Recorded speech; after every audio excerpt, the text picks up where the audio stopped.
Welcome to Penrose Learning, where we make understanding easy. You start by verifying you're signed into the exact Google account that saves your searches.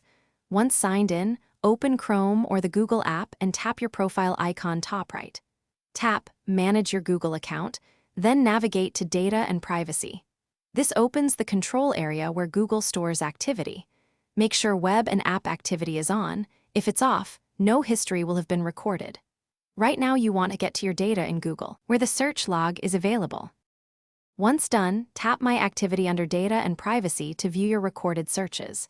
You can filter by date, product, or use the search box to zoom in on terms. For fine-grained control, tap the Filter by Date and Product option and choose Search to exclude other activity. Scroll through items. Each entry expands when you tap the three-dot menu for details like timestamp and device. If you want to remove entries, use the Delete options here, either single items or a full range. To finish, manage the entries. Tap Delete for individual searches or choose Auto Delete to remove activity older than 3, 18, or 36 months. Make sure web and app activity remains enabled to continue recording. If you see no history, confirm the account and that sync was active. Searches made while signed out or with activity paused won't appear.